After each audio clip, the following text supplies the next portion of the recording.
ಸಾರಿ, ಮೊದಲನೇದಾಗಿ ಅಲ್ಲಿ ಯಾರು ಇರಲಿಲ್ಲ ಅಧಿವೇಶನದಲ್ಲಿ. ಎಲ್ಲ ನಮ್ಮ ಮಾಧ್ಯಮ ಸ್ನೇಹಿತರಿಗೆ ಸ್ವಾಗತ ಕೋರ್ತಾ ದಯವಿಟ್ಟು ಕ್ಷಮಿಸಬೇಕು, ಸ್ವಲ್ಪ ತಡವಾಗಿ ಬಂದಿದ್ದೀನಿ. ಯಾಕಂದ್ರೆ ಕೆಳಗಡೆ ಅಧಿವೇಶನದಲ್ಲೂ ಕೂಡ ನಮ್ದು ಕಂಪಲ್ಸರಿ ಏನಾಗಿದೆ.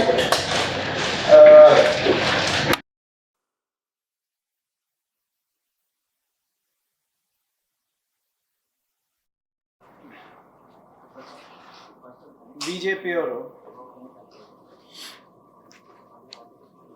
ಜನರಲ್ಲಿ ಸಾಕಷ್ಟು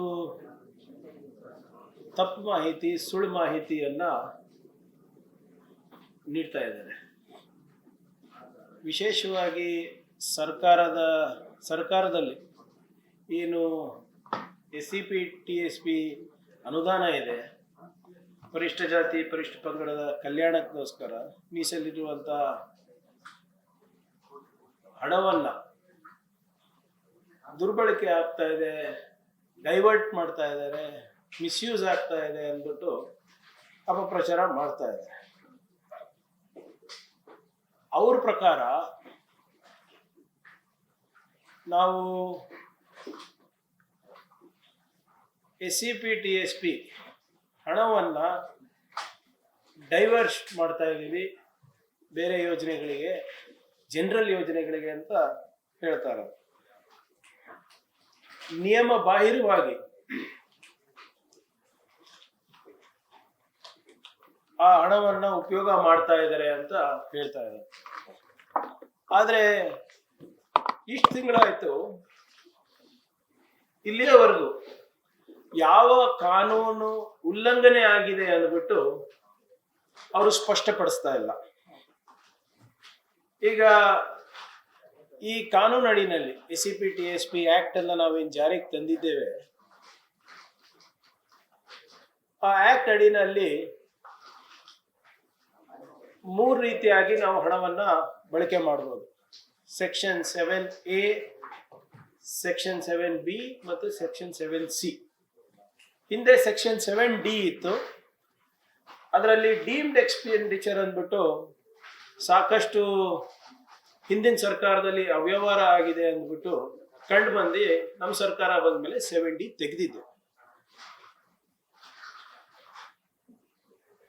ಇವತ್ತು ಇವರು ಬಿಜೆಪಿಯವರು ಯಾವ ನಿಯಮದಡಿ ಡೈವರ್ಷನ್ ಆಗ್ತಾ ಇದೆ, ಎಲ್ಲಿ ಡೈವರ್ಷನ್ ಆಗ್ತಾ ಇದೆ, ಹೇಗೆ ಡೈವರ್ಷನ್ ಆಗ್ತಾ ಇದೆ ಅಂದ್ಬಿಟ್ಟು ಇಲ್ಲ ತನಕ ಜನರಿಗೆ ಹೇಳ್ತಾ ಇದ್ದಾರೆ. ದುರ್ಬಳಕೆ ಅಂತ ಇದ್ದಾರೆ. ಎಲ್ಲಿ, ಯಾಕೆ, ಏನು ಅಂತ ಏನು ಸಾಕ್ಷಿನೂ ನೀಡ್ತಾ ಇಲ್ಲ, ಅಥವಾ ಹೇಗಾಗ್ತಾ ಇದೆ ಅಂತ ಸ್ಪಷ್ಟೀಕರಣ ಕೂಡ ಕೊಡ್ತಾ ಇಲ್ಲ. ಅವ್ರ ಅಧಿಕಾರದಲ್ಲಿ ಇದ್ದಾಗ ಈ ಸಮಾಜದ ಕಲ್ಯಾಣಕ್ಕೆ ಏನ್ ಮಾಡಿದ್ದಾರೆ ಅವರ ಒಂದು ಪಟ್ಟಿ ಕೊಟ್ಬಿಡ್ಲಿ. ಅವರಿಗೂ ಅಧಿಕಾರ ಇತ್ತು. ಅವಾಗ ಯಾಕೆ ಇವರು SCP TSP ಆಕ್ಟ್ ಅನ್ನ ತಂದಿಲ್ಲ ಇವರು? ಅವಾಗ ಯಾಕೆ ಇವರು ಮೋದಿಯವರಿಗೆ ಒತ್ತಾಯ ಮಾಡಿ ಕೇಂದ್ರದಲ್ಲಿ ತರಿಸಿಲ್ಲ? ಆಯ್ತು, ಇವಾಗ ನಾವು ತಂದ್ವಲ್ಲ, ನಾವು ತಂದಾಗ ಒಂದು 7D ಅಂತ ಒಂದು ಲೋಪ ಇತ್ತು. ಆ ಲೋಪವನ್ನ ಯಾಕೆ ಸರಿ ಮಾಡಿಲ್ಲ? ಅವರಿಗೂ ಅವಕಾಶ ಇತ್ತಲ್ಲ, ಆಕ್ಟ್ ತರ್ಲಿಕ್ಕೆ ಅವಕಾಶ ಇತ್ತು. 7D ಅಂತ ಏನ್ ಲೋಪ ಇತ್ತು ಅದನ್ನು ತಿದ್ಲಿಕ್ಕೆ ಅವಕಾಶ ಇತ್ತು. ಆದ್ರೆ ಅದು ಯಾವುದು ಕೂಡ ಅವ್ರು ಮಾಡಿಲ್ಲ. ಇವತ್ತು ಅವರು ಯಾವ ನೈತಿಕತೆ ಇಟ್ಕೊಂಡು ನಾಳೆ ಅವರು ಬೀದಿಗಿಳಿತಾ ಇದ್ದಾರೆ, ಪ್ರತಿಭಟನೆ ಮಾಡ್ತಾ ಇದ್ದಾರೆ? ಏನಾದ್ರೂ ಮಾರಲ್ ರೈಟ್ಸ್ ಇದೆಯಾ ಅವರಿಗೆ? ಇನ್ಫ್ಯಾಕ್ಟ್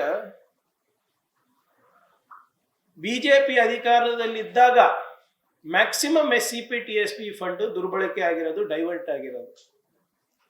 ಈ ಹಿಂದಿನ ಬಿಜೆಪಿ ಸರ್ಕಾರ, ಅವರ ಕೇಂದ್ರ ಸರ್ಕಾರ ಏನಿದೆ ಅಂದ್ರೆ ಮೋದಿಯವರ ಸರ್ಕಾರ, ಮೋದಿ ಮಾಡೆಲ್ ಆಫ್ ಡೆವಲಪ್ಮೆಂಟ್ ಅಂತ ಏನು ಯಾವಾಗ್ಲೂ ಗುಣಗಾನ ಹಾಡ್ತಾರಲ್ಲ, ಆ ನಿಟ್ಟಿನಲ್ಲೇ ಅವರು ಕೆಲಸ ಮಾಡಿದ್ದು ಹಿಂದಿನ ಸರ್ಕಾರದಲ್ಲಿ.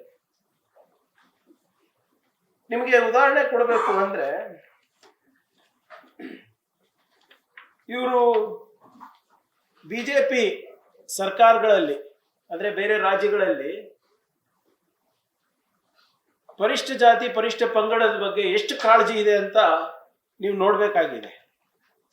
ಮಹಾರಾಷ್ಟ್ರದ ಟೋಟಲ್ ಬಜೆಟ್ನಲ್ಲಿ ಬರೇ 5.1% ಮಾತ್ರ ಅವರು SCPTSP ಬಳಕೆ ಮಾಡ್ತಾರೆ, ಈ ಸಮಾಜದ ಕಲ್ಯಾಣಕ್ಕೆ ಬಳಕೆ ಮಾಡ್ತಾರೆ. ಉತ್ತರ ಪ್ರದೇಶದಲ್ಲಿ UP ಮಾಡೆಲ್ ಆಫ್ ಡೆವಲಪ್ಮೆಂಟ್ ಅಂತ ಏನು ಓಡಾಡ್ಕೊಂಡು ಹೇಳ್ತಾರಲ್ಲ, ಬರೇ 4.8% ಅಷ್ಟೇ ಯೂಸ್ ಮಾಡೋದು. ಮಧ್ಯಪ್ರದೇಶದಲ್ಲಿ ಸ್ವಲ್ಪ ಜಾಸ್ತಿ 16%. ಗುಜರಾತ್ ಮಾಡೆಲ್ ಆಫ್ ಡೆವಲಪ್ಮೆಂಟ್ ಅಲ್ಲಿ 9.6% ಅಷ್ಟೇ. ಇದು ನನ್ನ ಅಂಕಿಅಂಶಗಳಲ್ಲ, ಇದು ಅವರವ್ರ ರಾಜ್ಯದ ಅಂಕಿಅಂಶಗಳು.